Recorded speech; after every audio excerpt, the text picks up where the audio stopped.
آب حیات کیا ہے؟ آب حیات اصل میں کہاں ہے؟ کیا اسے پینے والا قیامت تک زندہ رہے گا؟ حضرت خضر علیہ السلام کون تھے جس نے آب حیات پیا تھا؟ کیا حضرت خضر علیہ السلام ہمیشہ زندہ رہیں گے؟ اگر زندہ ہیں تو پھر ان کا وجود کہاں ہے؟ دنیا میں کتنے لوگوں نے آب حیات پیا ہے؟ اسکندر اعظم نے آب حیات پینے سے کیوں انکار کیا تھا؟ بسم اللہ الرحمن الرحیم۔ آب حیات سے مراد پانی کا وہ چشمہ ہے جس کی نسبت یہ خیال کیا جاتا ہے کہ اس کا پانی پی لینے سے حیات جاودانی حاصل ہو جاتی ہے۔ اساطیر میں حضرت خضر علیہ السلام کی دائمی زندگی کا راز بھی یہی ملتا ہے کہ انہوں نے آب حیات پی کر دائمی زندگی حاصل کر لی تھی۔ وہ قیامت تک عام انسانوں کی نظروں سے پوشیدہ رہیں گے اور بھٹکے ہوئے لوگوں کی رہبری کرتے رہیں گے۔ آب حیات محض ایک خیال یا افسانہ ہے یا اس کی کوئی حقیقت بھی ہے؟ یہی ہماری آج کی ویڈیو کا موضوع ہوگا، اور آج کی اس ویڈیو میں ہم آپ کو آب حیات کے بارے میں مستند معلومات فراہم کریں گے، اس حقیقت کے باوجود کہ ہر زیرو کو موت کا ذائقہ چکھنا ہے۔ حضرت انسان ہمیشہ سے ابدی زندگی کی تلاش میں رہا ہے، اور اس کی اشد خواہش رہی ہے کہ وہ موت جیسی حقیقت سے چھٹکارا حاصل کر لے۔ ہمیشہ جوان اور حیات رہنے کی تمنا میں انسان ایسے کسی چشمے کی کھوج میں رہا ہے جس کا پانی پی کر حیات ابدی حاصل ہو سکے۔ بے شمار قصے، کہانیوں اور داستانوں میں اس چشمہ آب حیات کا ذکر ملتا ہے۔ آب حیات کے متعلق یہ خاصیت بیان کی جاتی ہے کہ جو اسے پیے گا یا اس میں غسل کرے گا اسے حیات دائمی یا بقاؤ دوام حاصل ہو جائے گا۔ آب حیات کا تصور بہت قدیم ہے۔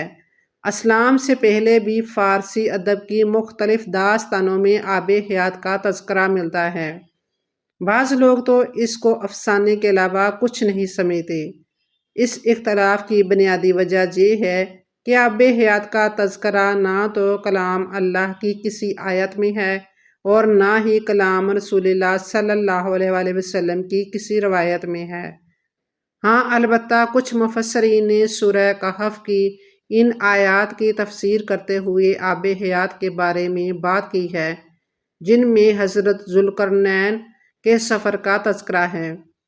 ایک دن حضرت موسیٰ علیہ السلام بنی اسرائیل کی ایک جماعت میں بیٹھے ہوئے تھے کہ ایک شخص آیا اور اس نے آپ علیہ السلام سے پوچھا، کیا آپ جانتے ہیں کہ دنیا میں کوئی آپ سے بھی بڑھ کر عالم موجود ہے؟ حضرت موسیٰ علیہ السلام نے فرمایا، نہیں۔ اس پر اللہ تعالیٰ نے حضرت موسیٰ علیہ السلام کے پاس وحی بھیجی کہ ہاں، ہمارا بندہ خضر ہے جس کا علم تم سے زیادہ ہے۔ حضرت موسیٰ علیہ السلام کو حکم ہوا کہ ہمارا ایک بندہ ہے جو تجھ سے بھی زیادہ عالم ہے۔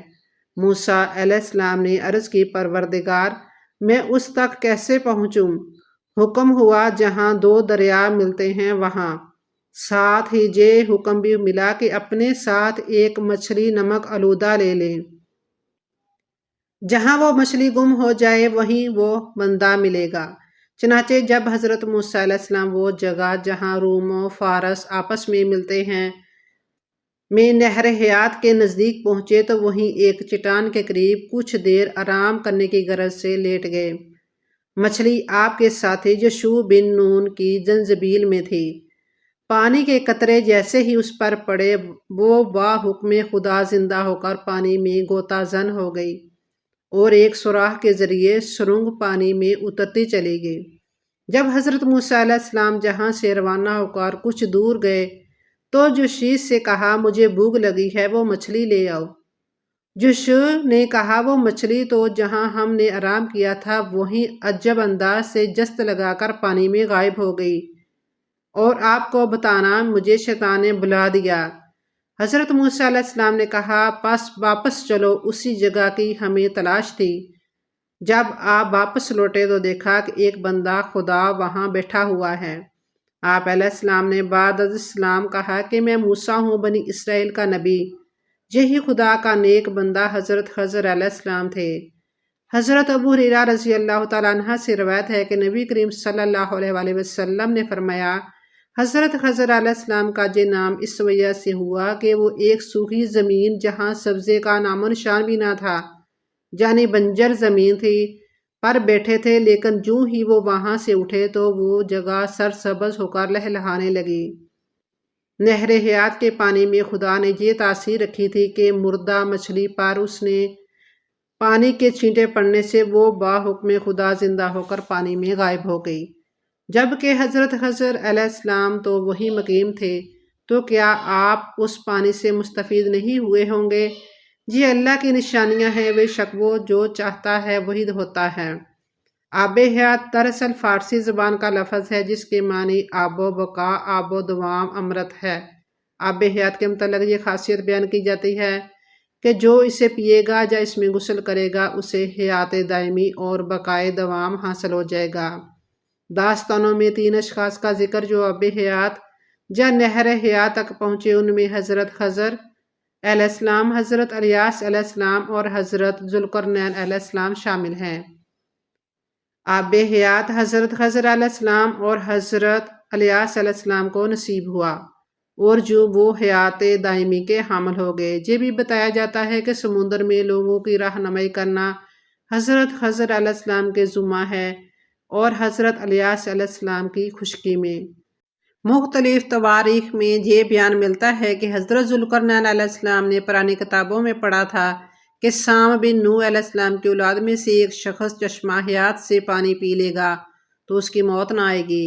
اس لیے حضرت ذوالقرنین علیہ السلام نے اس کی تلاش میں مغرب کا سفر کیا۔ حضرت ذوالقرنین کے علم میں یہ بات آئی کہ چشمہ حیوان اندھیرے راستوں میں موجود ہے۔ حضرت خضر علیہ السلام اور حضرت ذوالقرنین علیہ السلام کے خالازاد بھائی وزیر اور علم بردار رہے ہیں۔ یہ حضرت سام بن نوح علیہ السلام کے اولاد میں سے ہیں۔ کتابوں میں پڑھا کہ وہاں 360 چشمے ہیں، لہذا ذوالقرنین نے اپنے لشکر سے 360 افراد منتخب کیے اور ہر ایک کو ایک ایک مچھلی دے کر خضر علیہ السلام کی سربراہی میں روانہ کیا۔ تمام لوگوں کو یہ ہدایت دی گئی کہ ہر فرد اپنی مچھلی کے ساتھ چشمے میں اتر جائے اور واپس آ کر اپنی اپنی مچھلی ظاہر کرے۔ کافی دشواریوں محنت کے بعد آخرکار یہ افراد ان چشموں تک پہنچنے میں کامیاب ہو گئے۔ جب واپس آئے تو حضرت ذوالقرنین علیہ السلام نے کہا کہ سب اپنی مچھلی جمع کرا دیں۔ چنانچہ سب نے اپنی اپنی مچھلیاں ان کے سامنے پیش کر دی سوائے حضرت خضر علیہ السلام کے۔ ذوالقرنین علیہ السلام نے دریافت کیا تو انہوں نے بتایا کہ میں جب چشمے میں اترا تو مچھلی میرے ہاتھ سے نکل کر پانی میں چلی گئی۔ میں نے غوطہ لگا کر اسے پکڑنے کی بہت کوشش کی مگر ناکام رہا۔ حضرت ذوالقرنین علیہ السلام نے کہا کہ وہ پانی آپ کے مقدر میں تھا۔ حضرت خضر علیہ السلام کی کنیت ابو العباس اور نام بلیہ اور ان کے والد کا نام ملکان ہے۔ تفسیر خازن میں ہے کہ اکثر علماء اس پر ہیں اور مشائخ صوفیہ اصحاب عرفان کا اس پر اتفاق ہے کہ حضرت خضر علیہ السلام زندہ ہیں۔ یہ بھی کہا گیا ہے کہ حضرت خضر و حضرت الیاس دونوں زندہ ہیں اور ہر سال زمانہ حج میں ملتے ہیں۔ تفسیر ساوی میں ہے کہ حضرت خضر علیہ السلام حضور خاتم النبیین صلی اللہ علیہ وآلہ وسلم کی زیارت سے بھی مشرف ہوئے ہیں۔ اسی طرح حضرت عمر بن عبدالعزیز رضی اللہ تعالیٰ عنہ سے بھی ان کی ملاقات ثابت ہے، اور حضرت خضر علیہ السلام نے ان کو نصیحت بھی فرمائی تھی کہ اے عمر رضی اللہ تعالیٰ عنہ، اس بات سے بچنا کہ تو ظاہر میں تو خدا کا دوست ہو اور باطن میں اس کا دشمن، کیونکہ جس کا ظاہر اور باطن مساوی نہ ہو تو منافق ہوتا ہے، اور منافقوں کا مقام درک اسفل ہے۔ یہ سن کر عمر بن عبدالعزیز رضی اللہ تعالیٰ عنہ جہاں تک روئے کہ آپ کی داڑھی مبارک تر ہو گئی۔ قرآن کریم کی سورہ کہف میں اللہ تعالیٰ نے حضرت موسیٰ علیہ السلام اور حضرت خضر علیہ السلام کے ایک سبق آموز سفر کا احوال بیان فرمایا ہے، جس کی مزید تفصیل نبی آخر الزمان حضرت محمد مصطفیٰ صلی اللہ علیہ وآلہ وسلم نے احادیث مبارکہ میں بیان فرمائی۔ بعض اوقات جو کچھ ہمیں جیسا نظر آتا ہے ویسا ہوتا نہیں، اسی لیے حکم ہے کہ ہر حال میں اللہ کا شکر ادا کیا جائے۔